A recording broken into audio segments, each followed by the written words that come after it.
the Archbishop of Salzburg ruled from the magnificent cathedral. Leopold Mozart, a man of excellent education and a fine musician, served as a violinist in the Archbishop's orchestra. After Leopold Mozart married, he moved his young bride into rented rooms on the top floor of a building a few blocks from the cathedral. In July of 1751, a daughter was born to them. They called her Nannerl. In the same room at the top of the stairwell, 5 years later, on January 27, 1756, a son was born. They christened him Wolfgang Amadeus Mozart. Leopold taught both his son and daughter to play the harpsichord. To this day, Leopold's handwriting may be seen in the music book from which he taught them. The preceding 8th minuet Wolfgang learned when he was 4. Wolfgang's first composition, a minuet, was written the same year. A friend of the family described the boy's fascination with music. As soon as he started on music, all his senses were as good as dead to everything else. Even his childhood games with toys had to be accompanied by music. The palace at Munich is about 100 miles from Salzburg. In order to reach it for a 3-week visit, Leopold Mozart had to rent a carriage for his family and to travel over rough and primitive roads. The two children, Wolfgang and Nannerl, were to perform at court. While in the palace, Wolfgang celebrated his 6th birthday. The Elector Maximilian Joseph, a great patron of music, was completely fascinated by the young boy's ability at the keyboard. Since their first brief tour to Munich proved so successful, the family barely had time to return to their home in Salzburg before the ambitious father hustled them off on a second tour. They traveled by boat down the Danube, stopping at the Linz Castle, which perches high above the river. Once again, Wolfgang and Nannerl performed for the nobility. After the concert, Leopold Mozart wrote in his diary, "My children, especially the boy, astonished everyone." After 3 days of very rough sailing down the Danube River, the Mozarts arrived in Vienna. It was early autumn, and the family had to brave cold and rainy weather to reach the palace of Count Colalto, where the children were to make their first public Viennese appearance. Schönbrunn Palace in Vienna, with its magnificent formal gardens, was the hub of the vast Austrian-Hungarian Empire over which Maria Theresa ruled. She sent the Mozarts a command to appear at her court so that she could hear these talented youngsters play. Leopold Mozart brought his family to the court at Schönbrunn. One of the courtiers said, "Those in the audience could scarcely believe their eyes and ears when the children played. The emperor jokingly called Wolfgang a little wizard and was delighted with his playing.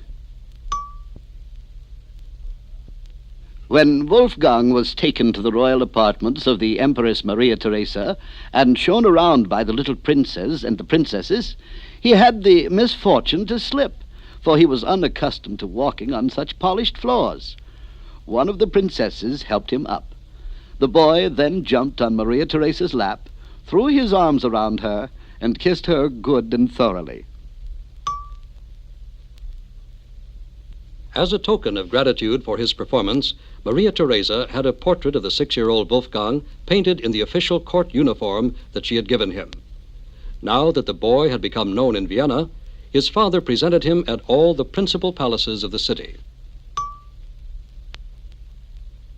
One of the concerts took place in the palace of Count Harrach, a program of keyboard works more than 2 hours in length. The children gave 2 similar recitals almost every day. Included in their tour was a concert at Count Kinsky's palace. The pressure and pace of these many concerts proved too much for little Wolfgang. Worn out, he was confined to bed for 10 days with what the doctor diagnosed as scarlet fever. The Mozarts returned to their home in Salzburg just 22 days before Wolfgang's 7th birthday. Their second tour had lasted 4 months. Unfortunately, Wolfgang fell ill again, suffering from acute rheumatism of the joints. 6 months later, however, he had recovered enough to travel.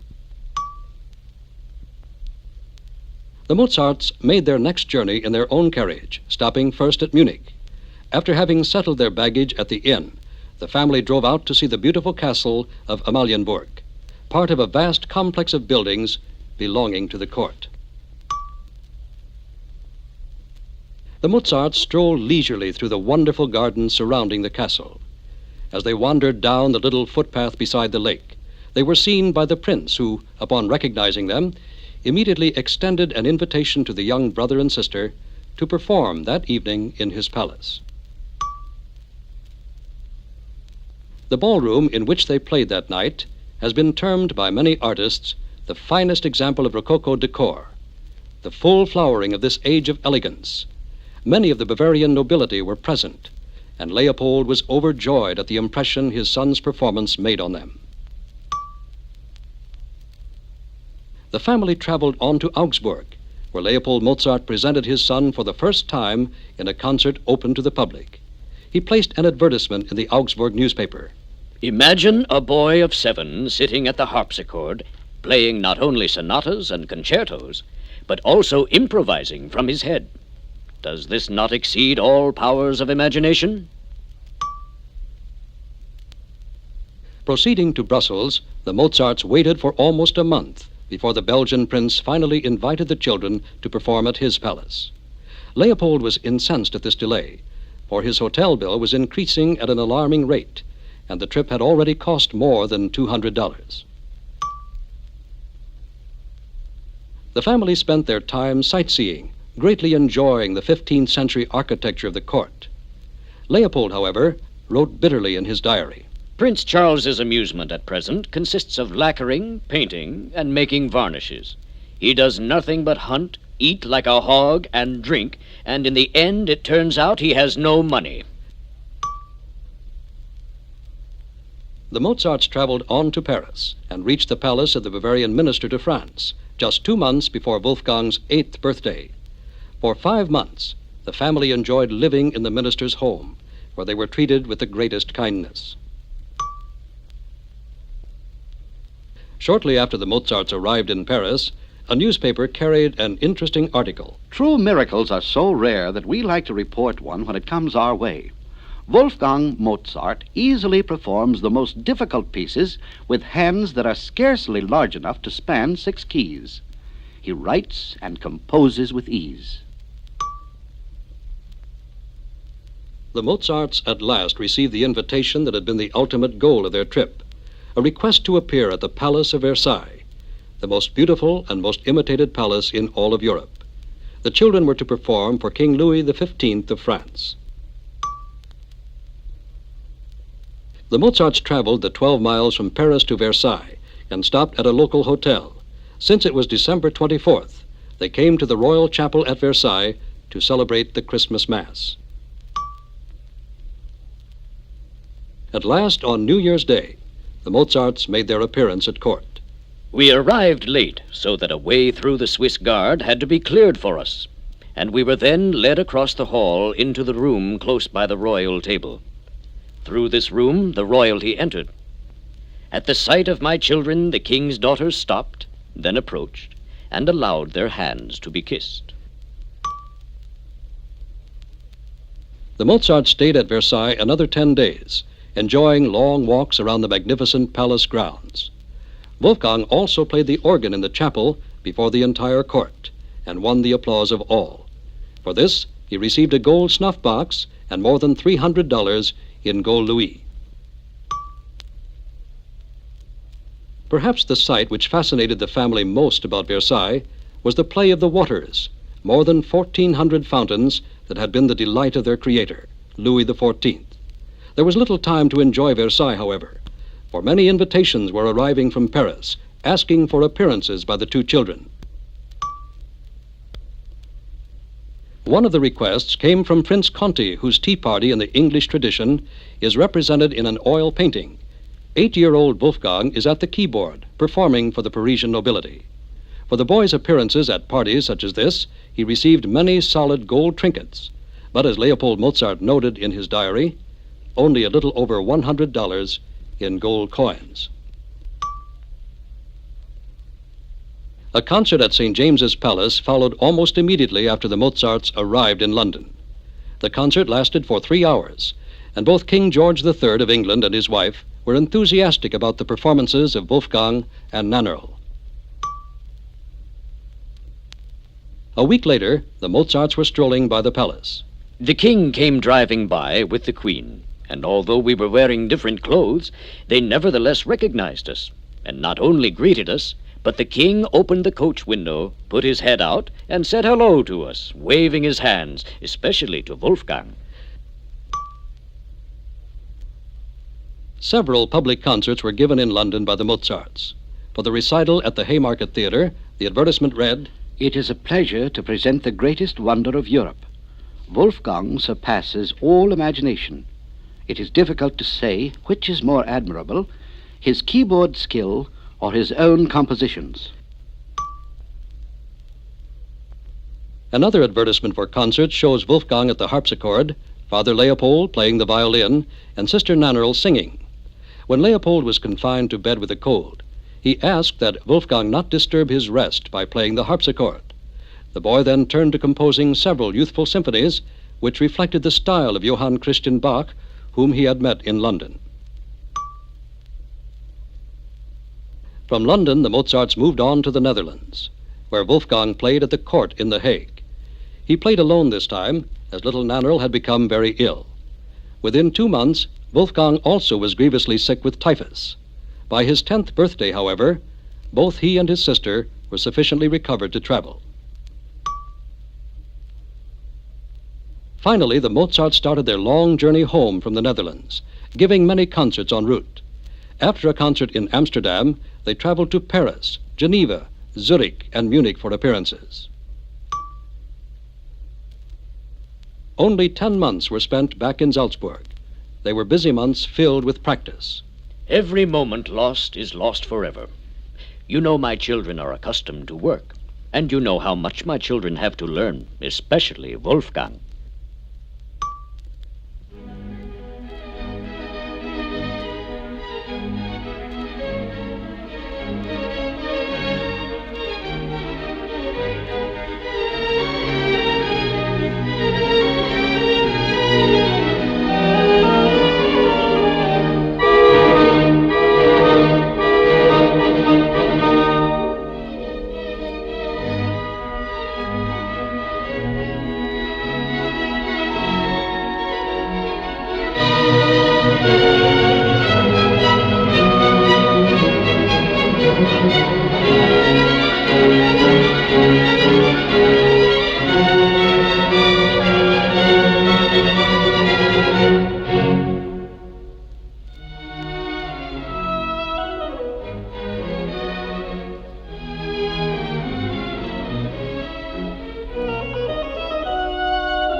Wolfgang almost did not live to see his 13th birthday.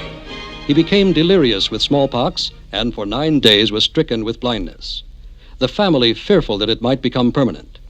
But after a little over a month of recuperating, the boy was well enough to go on tour to Vienna with the family.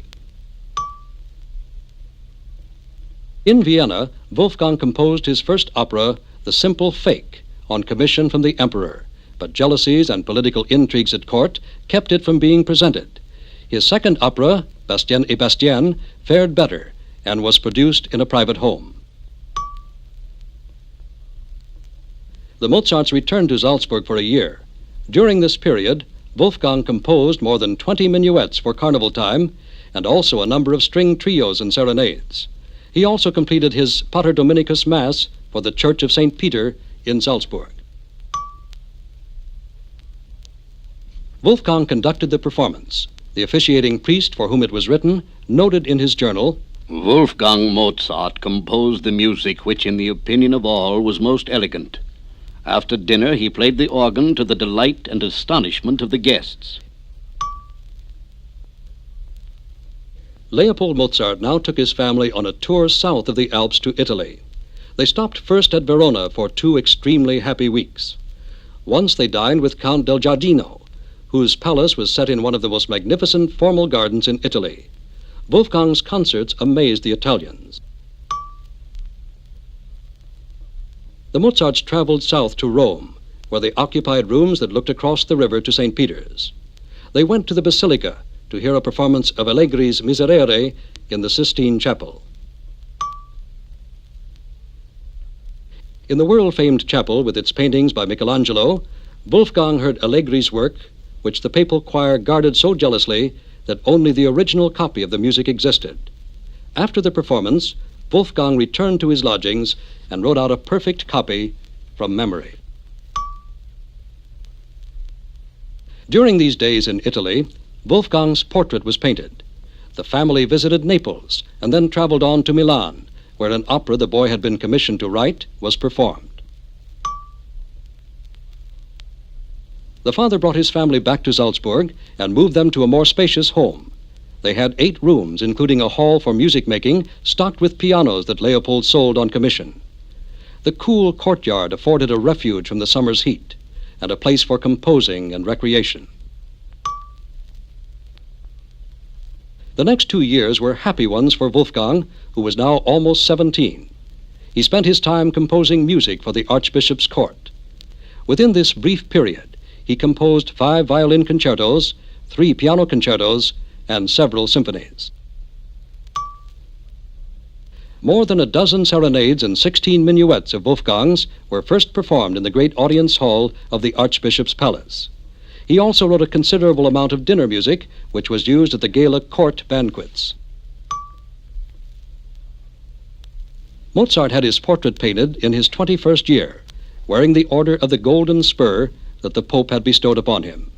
He and his mother now made plans to tour through Bavaria and France in search of an appointment for Wolfgang as court musician. A 2-week visit to Munich proved fruitless, so they moved on to Augsburg. Mozart was to appear before a prominent and wealthy patrician gentleman in hopes of an appointment. Neither Wolfgang's medals, his honorary degrees, nor his 300 original compositions impressed the man in the least. The trip to Augsburg was not without its rewards, however, for Mozart visited the home of the famous piano maker Andreas Stein. Mozart wrote to his father, When Stein finishes one of these pianos, he sits down at it and tries all sorts of passages, runs, leaps, and works away until the piano does simply everything. Mozart and his mother stopped for 5 months in Mannheim. This court employed the finest orchestra in Europe and was the center of many new ideas in the composition of symphonies and sonatas. Mozart listened eagerly to their music and talked to many of the composers. While in Mannheim, Mozart asserted his independence from his domineering father for the first time. Leopold had been sending countless letters offering his son advice on every conceivable subject during the journey. Wolfgang now ignored his father's suggestions when he believed another course of action would benefit him more. Mozart's arrival in Paris was not a joyous occasion this time. He was no longer a child prodigy of 7, but a young man of 22. The only appointment offered him was as an organist, requiring him to live the year round in Paris.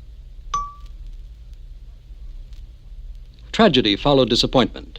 Mozart's mother became ill, and on July 3rd she passed away. Her funeral service was conducted in the church of Saint Eustache in Paris. Alone for the first time in his life, Mozart lingered for a while in Paris, and then turned down the organist's job. He returned home 6 months later, with nothing to show for this trip except sizable debts. Reluctantly, he applied in Salzburg for the position of court organist. The Archbishop approved his appointment. During the 22 months Mozart spent in Salzburg, a portrait of the family was painted. Wolfgang and Nannerl appear at the keyboard, while Father Leopold stands behind the instrument. Their late beloved mother looks down on the family from a picture on the wall. Several symphonies, many pieces of chamber music, as well as 2 operas, date from these days. Some of Mozart's most inspired liturgical music was written for the beautiful church of Maria Plain, a shrine a few miles north of Salzburg. It overlooks not only the city, but the entire Salzach Valley.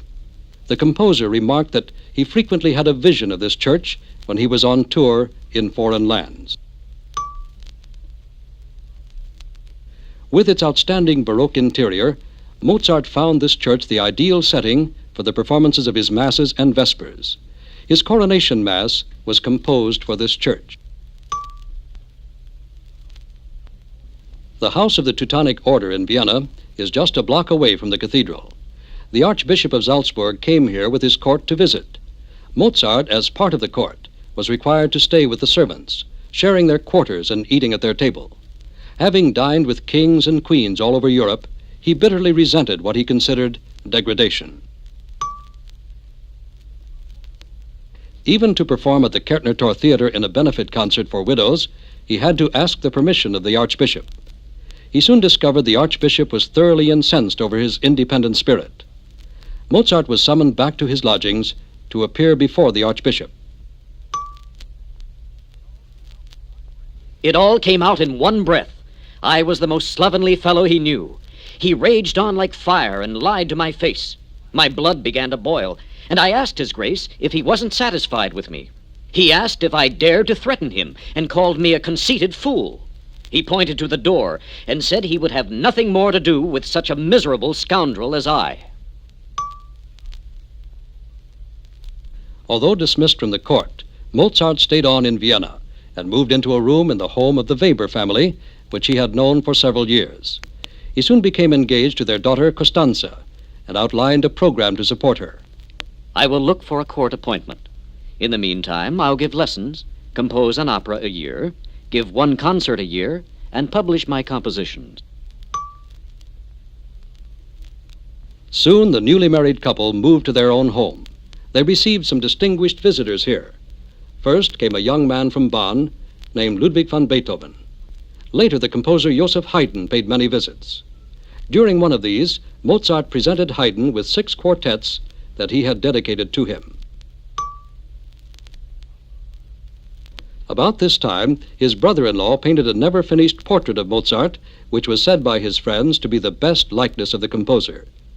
These were not easy days for Mozart, for no court appointment had ever materialized.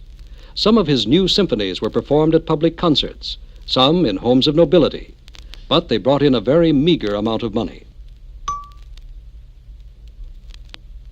One of Mozart's efforts now was an opera called The Marriage of Figaro.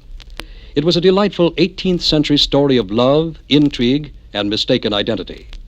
For this opera, which occupied Mozart for more than 3 years, he was paid the trivial sum of about $250.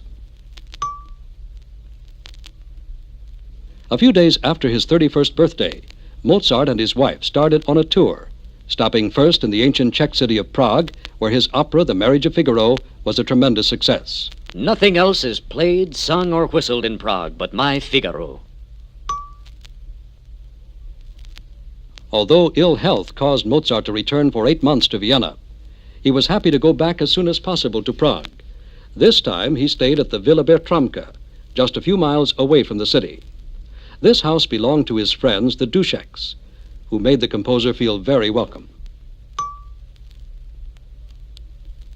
Mozart was soon playing over the arias from an opera he had started in Vienna, Don Giovanni. A new symphony of his was also performed about this time in the city and has since been known as the Prague Symphony. Mozart and his wife occupied a sitting room with a hand-painted Baroque ceiling. The composer often told his wife that these brief weeks in Prague were the happiest in his life, for the Czechs were wildly enthusiastic in their praise of his music, and the hospitality provided by the Duscheks relieved him for the time from the financial worries which continually plagued him.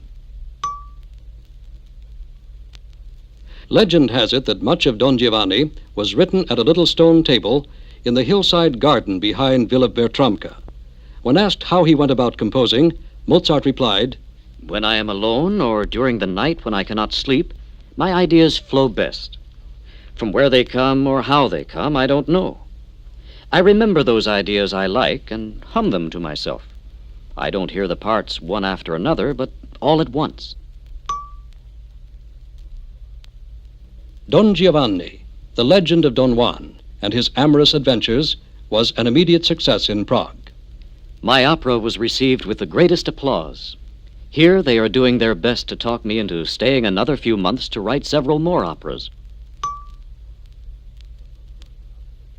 But Mozart did not stay in Prague. He returned again to Vienna.